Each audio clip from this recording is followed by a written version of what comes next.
Magandang hapon. Sana po madaming blessing ang papasok sa atin ngayong 2024. Ayan. Ngayon, pag-usapan po natin itong KRY 150 and I'm sure po kung bakit kayo napapindot sa video natin. It's because naghahanap kayo ng enduro na budget meal. So hindi po kayo nagkamali guys na bumisita dito sa YouTube channel natin. At syempre hindi ko po kayo bibiguin sa mga soon na mga videos pa ulit natin. Naghahanap kayo ng budget meal. Ayan. At the same time, pinakapatok sa masa to. Usually ito talaga yung mga kinukuha na kumbaga best pick ng mga Pinoy kasi Rusi, sobrang tagal na ng brand dito sa Pilipinas na namamayagpag.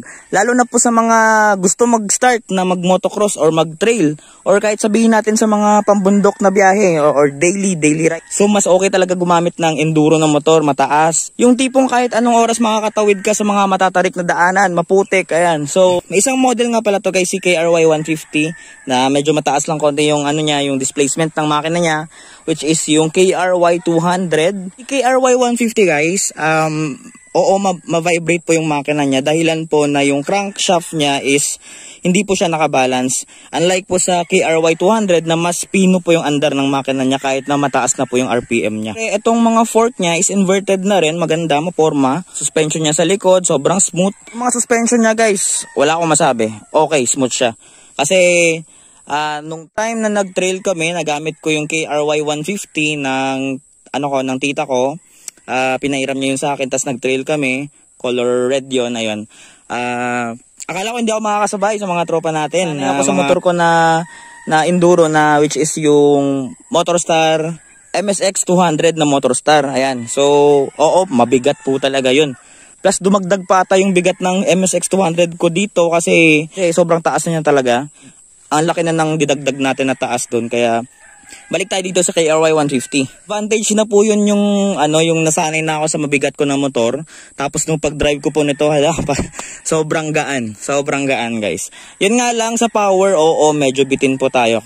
Pero kapag palit ka na ng carb, kahit mismong carb lang, matono lang siya na maayos, swak na po. Okay na po yung lakas na may bibigay niya para po kung gagamitin niyo po siya sa pang trail, ayan. Kahit na nga po sabihin natin pang motocross, madami na tayong nakikita na na gumagamit ng KRY 150. O medyo raramdam ka lang ng sakit sa puwet nito kung ibabiyahe mo siya sa highway tapos medyo malayo yung biyahe nyo. Pero pwede ka po magpa-modify ng upuan mo naman. Pakapalan mo na lang konti. Isa-isain po natin yung mga specs ng motor na to guys. Sa upuan niya. Ayan. Tapos yung footrest niya po may spike na rin. Ayan. Para hindi po kayo madulas kapag medyo maputik na yung paa nyo, I mean yung sapatos nyo. Tapos ito yung speedometer nya. Ayan.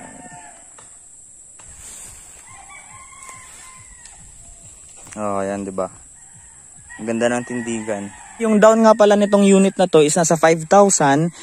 Yun nga po, ulitin ko lang, hindi lang po talaga ako sure. Siyempre iba't ibang presyo po sila sa mga dealership din minsan, sa mga iba't ibang lugar din. By the way, ito nga palang motor na to is kay Dodong. Ayan, yung namin sa bahay, yung katuwang namin sa bahay, ayan. At sinurpresa namin si Dodong. Tapos nga pala guys, yung monthly nitong motor na to is nasa 2,600. Ayan. At nga pala, 'di ba, kasanayan na natin mga Pinoy na kapag yung motor mo is Rusi daw or China bike daw, sirain. Ayan. Madaling masira. So hindi po ganun 'yon. Ulitin ko po, wala po kasi sa brand ng motor 'yan, nasa pag-aalaga po kasi 'yan, nasa pag-maintenance ng motor natin. Kasi ako po, to be honest, marami po akong kakilala na mga branded yung motor nila. Weeks pa lang, months pa lang, nako. Kawawa na yung motor nilang bagong-bago pa.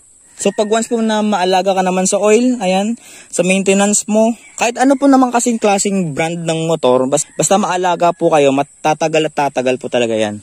So kung ikaw na naghahanap ka ng enduro na motor na gusto mo yung swak lang talaga sa budget mo, at the same time gusto mo lang naman na panggala lang or kaya minsan pang sabay mo sa mga trail ng mga tropa nyo, kasi itong KRY 150 maporma na.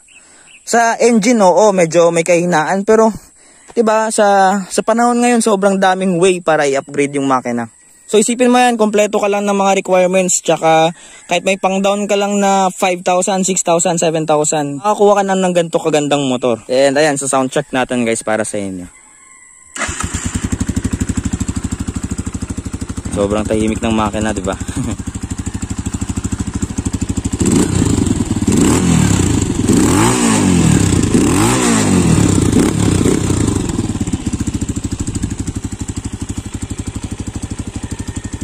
ito nga pala, dadagdag ko lang. Ngayon, yung mga frame ng mga Rusi is in-upgrade na nila. Kasi may mga issue dati yung Rusi na mga enduro na babali yung frame nila. Yung sa dito banda na part.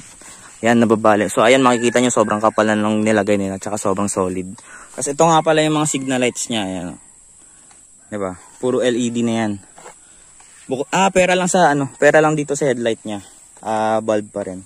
Lalo pa pag pinalitan mo to ng ng 1821 na combinations na gulong sizes. Ako, ang ganda ng tindig nito. And ayan po, ulitin ko guys, wala po sa brand yan. Nasa pag-aalaga po natin ng motor yan. Hindi po ibig sabihin na kapag ka-China bike ang motor natin is sirain. Ayan. So ayan, sana nakatulong po ako at nakapag-decide na po kayo kung anong motor yung kukunin nyo. Kung naghahanap po kayo ng enduro. Ayan, KRY 150 or KRY 200. Kung naghahanap po kayo ng mga budget meal na motor at the same time maporma at may mga ilalakas pa. Tsaka favor na lang po pala guys, huwag niyo po kalimutan mag-follow sa Facebook page natin na Unico Moto 25 Official. Ayan. Tsaka syempre sa TikTok natin, Unico Moto 25. Thank you po sa mga followers natin diyan, sa mga solid followers natin diyan. Syempre sa YouTube, ayan, ito. Huwag niyo po kalimutan mag-subscribe dito sa YouTube channel natin guys at abangan niyo pa yung mga videos na i-upload natin soon sa mga projects natin. So ayan po, God bless and Happy New Year po sa inyong lahat.